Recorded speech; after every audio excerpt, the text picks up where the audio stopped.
mi va monter le fil là. Hein? Mi te va qu'à banger boîte là. Oh non non non. Ma raison. Oh moi. Na faut donner mais le fil te va dire. Mais le fil te va dire. Est-ce ah comme il va là. Il va me le fil. Viens me le mettre boire. Yo comme il va là. Yo. Raison. Good morning. Good morning. Papu mo fi Savior. Savior. Oh, you have belle vie là. Bank manager. Savior bank manager. Okay. Oh. Okay. And you made it sure. Oh, how are you? Togo. Oh, Rasta, I feel what? Joe. Togo. Ngo ka yona. Savior. Mali na mo yo ni mo. Oh, Rasta po. Il y a un Rasta. Pas d'afin. Au Togo. Oh, ma Savior. Bedzo man. Oh, mara ku Savior na ne. Mais il dit de là, mais d'abord Rasta quoi. Bon you dole. Nama.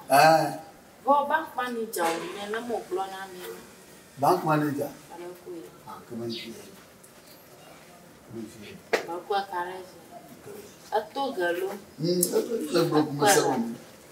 Second. Ame ayom na yuna ma pe yi.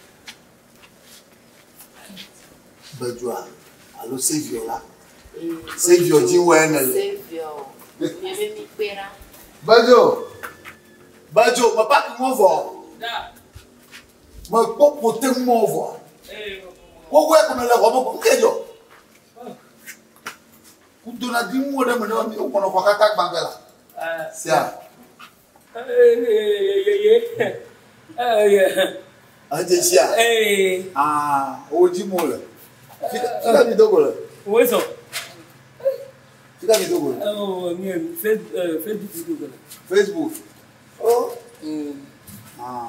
Yo mo to jina wa. Nawa. Amadi kene nyama babu gari. Makona na. Oh, abetale. Babu boliri. The front book gari. Aula. Nose book gari. Weso. Bedzo. O de ka ba.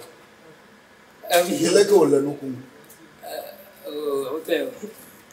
Ablo kwa ni clear. Eyi ba bi agbo pa. O je tu gbe. Eyan ko. O. Ajo ji de yan ha. Si amale ko mang do si agbo. Bo. Mi na wona ma iko na o. Ma to go a. Wala. Wala continue là. Wala ko na mo na si ba.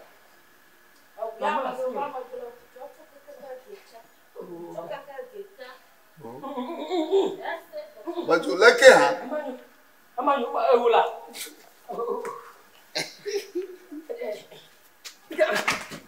Bedzo. Aure o mai. Au. O ma. Au. David leave.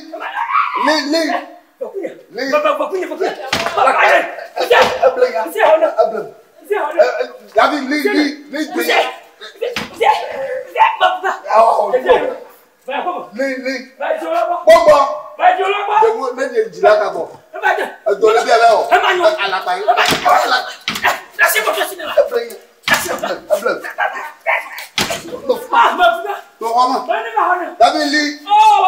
Facebook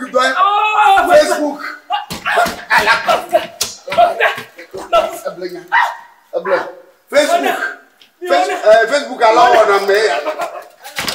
Facebook Facebook